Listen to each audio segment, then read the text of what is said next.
Central public school घूसी के इस बाल दिवस के मेले में यहाँ पर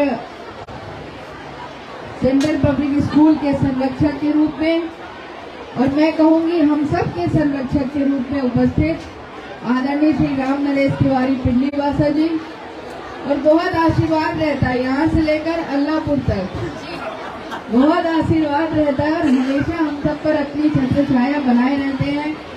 और एक बड़े जिस तरह अपने बच्चों को अभिभावक के रूप में देखते हैं और उनके साथ उनकी हर छोटी बड़ी परेशानियों में अपना आशीर्वाद बनाए रखते हैं, ऐसे हम सब के पिता स्वरूप हैं ये। और यहाँ की प्रिंसिपल महोदया बहन आदरणीय श्री ऋचा त्रिपाठी जी, निदेशक के रूप में SK. Tiwari ji, advocate supreme court आदरणीय भाई उमेश मिश्रा जी, प्रोफेसर आदरणीय डॉक्टर माया शंकर सिंह जी, प्रिंसिपल श्री आदरणीय आनंद पांडे जी, प्रिंसिपल श्री आदरणीय दीप्ति मिश्रा जी, और यहाँ पर हम सब की सहयोगी और इस घूसी की एक बड़ी भाजपा की नेत्री और हम सब के साथ हमेशा कदम से कदम मिलाकर चलने वाली, अपना आशीर्वाद देने वाली ऐसी बड़ी बहन सत्या तिवारी जी, मंडल अध्यक्ष बहादुर भाई हमारे राकेश सिंह जी, जय शुक्ला जी, राम बाबू केसरवानी जी, विनोद गुप्ता जी, आशीष गुप्ता जी, मोहित केसरवानी जी, सौरभ गुप्ता जी, और जितने भी यहाँ पर सिद्धार्थ जायसवाल जी जिन्होंने मुझे यहाँ पर ले आया।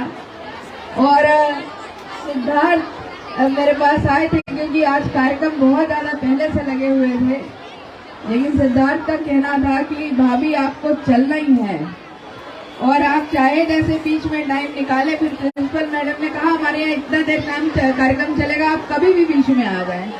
तो इनका प्यार है, सहृदयता है कि इन्होंने मुझे किसी भी टाइम आने का ऐसा न्योता दिया और मुझे अच्छा लगा कि प्यार हो तो ऐसा हो उसमें कोई बंधन नहीं हो। तो इस तरह से इन लोगों ने मुझे यहाँ पर बुलाने का काम किया और एक ऐसे कार्यक्रम के लिए जहाँ हमारे भविष्य तैयार होते हैं और ये भविष्य कहीं ना कहीं हम सब के जीवन का निर्माण है और बच्चों की नींव जहाँ बहुत अच्छी होती हो, ऐसा है सेंट्रल एकेडमी में। पहले भी इनके स्कूल में आई थी, जिस तरह का पर्यावरण है बच्चों के लिए, जिस तरह से डिसिप्लिन है स्कूल में, जिस तरह से बच्चों को शिक्षा दी जाती है, साथ साथ स्पोर्ट्स की भी तैयारी की जाती है, कल्चरल एक्टिविटी भी बहुत अधिक है कि बच्चे केवल पढ़ाई में ही नहीं अपने सर्वांगीण विकास के लिए आगे बढ़े, क्योंकि सिर्फ पढ़ाई में ही सारे बच्चे अच्छे हों, मैं ऐसा नहीं मानती। हर बच्चे में ईश्वर ने बहुत सारे गुण दे रखे हैं। कोई पढ़ाई में अच्छा है तो कोई खेलकूद में बहुत अच्छा होगा, किसी में अपनी अलग से क्षमता होगी, पेंटिंग बहुत अच्छा करता होगा, डांसिंग बहुत अच्छा होगा, उसका बहुत सारी उसमें ऐसी एक्टिविटी होगी जिससे वो अपने जीवन में आगे बढ़ सकता है। तो मेरा बहुत अनुरोध भी है अभिभावकगण से यहाँ पर कि अपने बच्चों पर प्रेशर न डालें कि उनका बच्चा देखो तुम्हारा दोस्त 99%, 98% लाया और तुम 78% पे हो। उस बच्चे में कुछ तो ऐसा अच्छा होगा जो उस बच्चे से ज्यादा अच्छा होगा। तो आप अपने बच्चों को पहचाने, अपने बच्चों को जाने, उन पर ये शिक्षा को थोपने का काम न करें। जमीनी स्तर पर जितना एक्सपीरियंस बच्चे करते हैं, आगे आकर उतनी ही सफलता वो प्राप्त करते हैं। केवल किताबी शिक्षा नहीं चाहिए, धरातल में जो ईश्वर ने आपको जिस रूप में बनाया है वो शिक्षा भी आपके लिए, आपको आगे सफल बनाने के लिए बहुत आवश्यक है। और ये बच्चे तो हमारे कल का भविष्य है, न जाने कितने ये भविष्य आगे बढ़ेंगे और हमारे भविष्यों को तय करेंगे।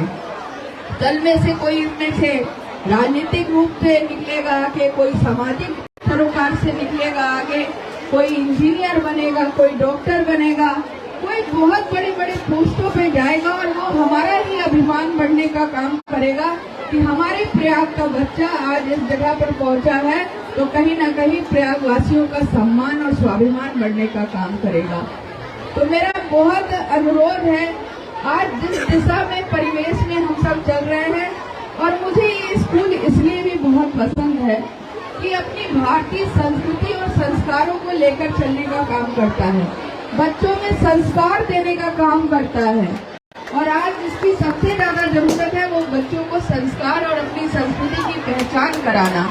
तो जब हमारे बच्चे भारतीय संस्कृति को आगे बढ़ाने का काम करेंगे, हमारी संस्कृति और हमारे संस्कारों को आगे लेकर चलेंगे, तो कोई अभिभावक भी ऐसा नहीं सोचेगा कि ये बच्चा हमारा कल हमारा सुनेगा कि नहीं सुनेगा। आप वैसी नींव दें उसे कि वो कल के दिन आपका उतना ही सम्मान करे जितना आप अपने माता पिता और अपने टीचर्स का सम्मान करते थे। और एक बात मैं और कहूंगी कि जो टीचर्स होते हैं, हमारे समय का दौर और था कि टीचर्स अगर डांट दे तो माँ बाप कहते थे जरूर तुमने गलती की होगी तभी तुम्हारे टीचर ने तुम्हें डांटा होगा। आज अगर टीचर डांट दे तो पहले लोग लड़ने चले आते हैं, क्यों डांटा भाई, अरे ये भी भविष्य करता है, ये भी भविष्य का निर्माण करने वाले हैं, इन्हें भी जिस बच्चे को ये पढ़ाते हैं ये सोच कर कि ये हमारे स्कूल का नाम रोशन करेगा, अगर कोई ये गलती है तो हमें सुधारने का अधिकार है और अपना बच्चा समझ कर करते हैं। तो ये आपको टीचर्स पर विश्वास करना पड़ेगा, लेकिन अगर कहीं गलती है तो बोलने का भी अधिकार आपका अपना बनता है। लेकिन फिर भी अपने बच्चों के निर्माण के लिए सोचिए। मैं कभी कभी आज सुबह जिस स्कूल में गई थी वहाँ मैंने बोला कि हम अगर कल रात देर से आए तो आज आधे घंटे लेट जाएंगे तो कोई दिक्कत नहीं, कह देंगे लेट हो गए। लेकिन टीचर्स का सोचिए, अगर आधे घंटे लेट आ जाएं तो पहले इनके लिए सबसे बड़ी दिक्कत स्कूल प्रबंधन से, फिर ये अपने सारे सुख दुख भुला के एक मुस्कुराता हुआ चेहरा लेकर पूरे बच्चों को अपना 100% बहुत बेहतर काम करके दिखाने का काम करती हैं। और इनको जो रहता है कि इनको सिर्फ सोचना है, और आप सोचिए हमारे तो 1-2 बच्चे हैं, हम उन्हें संभालने में परेशान हो जाते हैं कि हमसे संभलते नहीं। ये 100-100, 50-50, 60-60 बच्चे संभालते हैं, कैसे संभालते हैं, इनके धैर्य को सोचिए, इनके पेशेंस को सोचिए, और ये निर्माण करते हैं कि हर बच्चा हमारे स्कूल का टॉप करके निकले।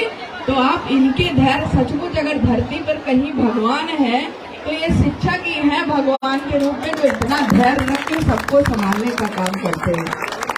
तो मेरा बहुत अनुरोध है कि सचमुच शिक्षक हमारे गुरु के रूप में जो हैं उनको उतना सम्मान करना चाहिए, क्योंकि वो अपने दुख से नहीं दुखी होते पर आपके दुख से जरूर दुखी होते हैं, और आपके सुख से ज्यादा खुश होते हैं जब उनके बच्चा स्कूल का टॉप करके आगे निकलता है।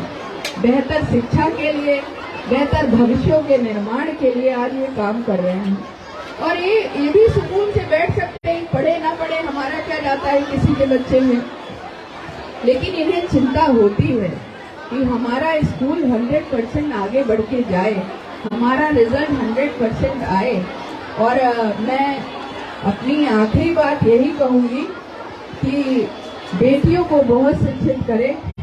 बेटियां हैं तो कल है, एक नहीं 2-2 घरों का चिराग है वो, और जिस घर जाती है वहाँ भी बेहतर संस्कृति और शिक्षा से आगे बढ़ाने का काम करती है। तो अपनी बेटियों को बहुत शिक्षित करें। अगर वो कल का निर्माण भी वही ले आएंगी, और निर्माण को बेहतर नींव और संस्कार देना है तो भी उन्हें शिक्षित करना बहुत जरूरी है। अपनी बेटियों को शिक्षित करें, आत्मनिर्भर बनाएं, क्योंकि जो हम नहीं कर पाए वो जरूर हमारी बेटियां कर पाए, हमारे बच्चे कर पाए। तो इसलिए हर बेटी को आत्मनिर्भर बनाना चाहिए कि आज वो आत्मनिर्भर होगी, अपने पैर पर खड़ी होगी, तो आपको भी तमाम ऐसी कुरीतियां हैं जिसका सामना नहीं करना पड़ेगा। और ईश्वर न करे किसी बेटी के साथ दुख पड़े, अगर कोई दुख आता भी है तो वो अपने आप में संबल रहेगी कि वो अपने जीवन को और अपने परिवार के जीवन को चला पाएगी। इसलिए भी उसके लिए शिक्षा और आत्मनिर्भरता बहुत आवश्यक है। तो अपने बच्चों को पहचाने, उनके साथ परछाई की तरह लगे रहे। बच्चे जिस ओर आगे जाना चाहते हैं, अगर वो दिशा अच्छी है तो उन्हें उस ओर आगे ले जाए, तभी वो अपना 100% दे सकते हैं। मैं सेंट्रल स्कूल के प्रबंधन समिति को, सेंट्रल स्कूल के सभी प्रधानाचार्य को, सेंट्रल स्कूल के सभी टीचर्स को, सभी अभिभावकगण को, सभी बच्चों को तहे दिल से बाल दिवस की बहुत बधाई देती हूँ। ईश्वर आपके बच्चों को खूब आगे तरक्की दे, खूब बड़े आगे बढ़ेंगे बच्चे, गढ़ेंगे बच्चे, तभी भारत बढ़ेगा श्रेष्ठ।